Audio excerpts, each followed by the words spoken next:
Alors aujourd'hui, on va régler en fait un problème que beaucoup des propriétaires de sites WordPress rencontrent sans même le savoir, c'est leur mail qui n'arrive jamais à destination. Donc, il faut savoir que par défaut, WordPress en fait, il envoie ses emails tout seul, sans vraiment en fait s'identifier. C'est comme si aujourd'hui, en gros, vous envoyez une lettre sans même que votre nom ou votre adresse soit sur l'enveloppe. La boîte mail en fait du destinataire, c'est-à-dire de votre client, comme par exemple, reçoit, entre guillemets, je ne sais pas qui a envoyé ce message.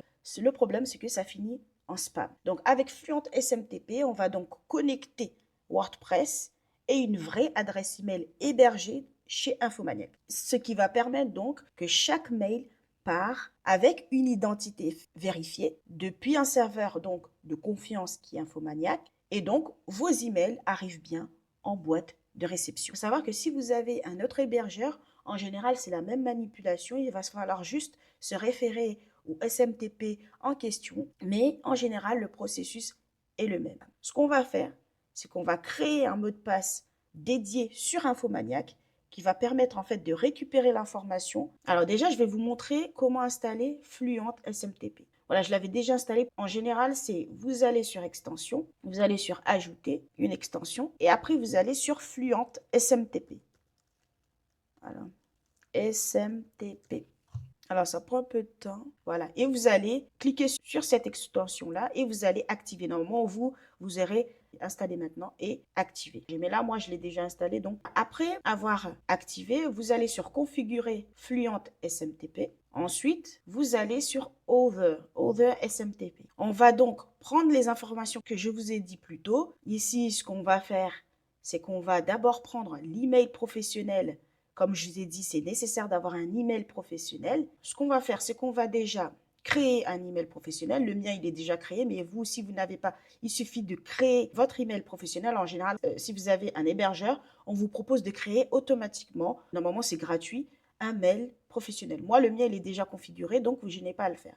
Mais vous, si vous n'avez pas créé votre mail professionnel. Donc voilà, là, je suis sur mon tableau de bord pour connecter le service mail à WordPress. Ce que je vais faire, c'est que je vais sur Accueil, je vais sur Service Mail. Après, vous pouvez aussi aller depuis ici. En gros, vous allez sur Outils collaboratifs, Service Mail. C'est à vous de voir. Mais voilà, ça revient même. Vous allez sur Service Mail. On veut Service Mail. On va prendre le domaine en question, c'est-à-dire le domaine où on souhaiterait que ça envoie nos emails. Donc, on va cliquer sur bloomsala.com. OK. On reclique sur le mail en question. Tout à l'heure, c'était le nom de domaine. Maintenant, c'est l'email en question qu'on aimerait envoyer des emails. On clique là-dessus. Ensuite, là, on arrive sur la partie où on doit prendre les informations. Ce qu'on va faire, c'est qu'on va connecter, en fait, cet appareil. En gros, on va connecter WordPress à cet email. Donc là, on nous dit de configurer cette adresse email. Je vais mettre ajouter un appareil. En général, on vous demande en fait de vous identifier, en gros, de mettre votre mot de passe pour pouvoir faire cette manipulation. Donc là, on va faire le mot de passe en question. On met vérifier. Ensuite, ce qu'on va faire, c'est que on va mettre sans utilisateur. Ensuite, on va donner juste un nom à l'appareil qu'on aimerait connecter. Là, je mets SMTP, site. Là, si vous mettez ce que vous voulez, hein, mais moi, je vais mettre SMTP pour reconnaître en gros. Et je mets la date du jour en gros. 4-26. Voilà. Je mets la date du jour. Mais vous pouvez mettre n'importe quel nom. Ensuite, on nous génère, c'est ce mot de passe-là qu'il va falloir récupérer. Il va falloir faire attention à ce mot de passe parce qu'il faut le conserver parce que vous aurez plus accès en fait. Après, vous pouvez le régénérer, hein, il n'y a pas de souci. Mais l'idéal, c'est de conserver. Donc là, on va prendre ce mot de passe, on va l'ajouter. Comme j'ai dit, on met sans utilisateur. On choisit un nom lambda pour reconnaître en gros la connexion. Et ensuite, donc on va mettre ajouter. OK, c'est parfait. On nous a généré les informations nécessaires pour pouvoir connecter sur Fluent SMTP. Ce qui va se passer, c'est qu'on retourne sur Fluent SMTP. Ce que je vais faire, c'est que je vais mettre l'email de l'expéditeur, c'est-à-dire le mien, c'est-à-dire contact. On va connecter. Là, on nous a donné un petit logo là pour connecter. Donc là, on va faire contact. On va mettre l'email d'expéditeur qui est le nôtre, bien évidemment. Là, ça sera forcément le vôtre, votre mail professionnel. Ensuite, on va mettre un nom d'utilisateur. En gros, ça sera le nom qui va s'afficher lorsqu'on va envoyer des mails, en gros. Donc, ce que je vais faire, c'est que je vais mettre Bloom. Après, l'idéal, c'est d'avoir un prénom simple digital. Après, c'est long, hein, mais vous pouvez mettre simple, vous mettez juste court. Et ensuite, c'est là que vient l'information nécessaire pour pouvoir connecter. On va mettre les informations qu'on nous a données, serveur SMTP. Donc, ici, il suffit tout simplement de cliquer sur le petit volet là. Et ensuite, vous allez prendre le serveur d'envoi SMTP. Donc là, c'est le mail.infomaniac.com. OK. Ensuite, je colle. Ensuite, ici, ça sera le port qu'on nous a donné ici, c'est-à-dire le port sortant. Mais vous, ça dépendra. Parfois, c'est 465, ça dépend de votre hébergeur. Si vous avez Infomaniac ou Hostinger, c'est en fonction de votre hébergeur. Mais on vous donnera normalement les informations. Donc, ce code généré, comme vous avez pu voir, ce mot de passe, vous allez l'utiliser tout à l'heure. Donc là, on va mettre le port sortant qui est 587. Le vôtre, peut-être, ça va être 465. Donc, voilà. Et là, comme vous pouvez le voir, on vous a dit sélectionnez SSL si vous avez le port 465 et TSL en port 25 ou 587. Le mien, c'est 587, donc ça va être TSL. Mais même ici, lorsque je retourne, même ici, on nous dit en fait, c'est écrit TSL. De toute façon, je vous mettrai aussi la documentation en description si vous avez un doute.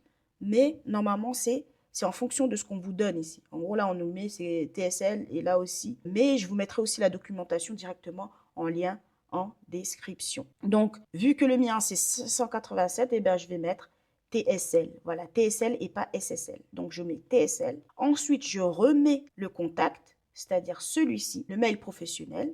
Ensuite, c'est là que je mets le mot de passe que j'ai généré ici.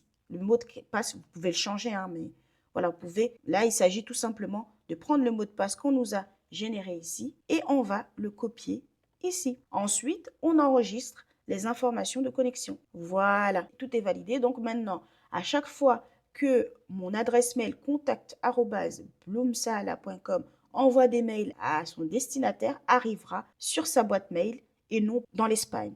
Parce que ça, c'est un gros problème. Si vous avez un site e-commerce et que ça renvoie tous vos mails en spam, malheureusement, vous croyez que les gens reçoivent vos mails alors que pas du tout. Soit les gens vont les supprimer directement parce que c'est tombé dans les spams. Donc, c'est important de faire cette manipulation si vous avez, comme par exemple, un site WordPress, que ce soit avec l'hébergeur de votre choix ou de Switch, Hostinger ou Infomaniac. C'est nécessaire de faire cette manipulation-là. Donc, ce qu'on va faire, c'est qu'on va tester si la manipulation fonctionne. Je reviens ici, je vais tester avec un email lambda. Hein. Donc là, je vais mettre mon mail professionnel. Donc, j'aimerais envoyer un mail à partir de contact@bloomsaala.com. On va envoyer un mail test pour voir si on tombe dans les spams ou pas. On va voir ça maintenant. Envoyer des mails. Voilà, là c'est super, on nous dit ça a été envoyé. On verra ce que ça donne. Super, là on peut voir, j'ai bien reçu le mail et ce n'est pas dans les spams. Donc maintenant, ça envoie sur Nisrin, Bloomsaala Digital et je ne tombe plus dans les spams. Comme vous pouvez voir, maintenant, c'est écrit félicitations, l'email de test a bien été envoyé. Les gens recevront mes emails sont tombés dans les spams. Voilà, en quelques minutes, en gros, votre site WordPress envoie désormais ses emails de façon fiable et professionnelle. Et si cette vidéo vous a aidé, en gros, si vous ne voulez pas vous casser la tête à faire toutes ces manipulations-là, c'est-à-dire à faire des manips sur WordPress, à changer de thème, toutes ces choses-là ennuyeuses que certaines personnes n'ont pas envie de faire, si vous voulez que je vous accompagne étape par étape à lancer votre projet en ligne et aussi à développer votre présence en ligne. N'hésitez pas à me contacter et je vous laisse tous les liens en dessous de cette vidéo. Assalamu alaikum wa rahmatullahi wa barakatuh.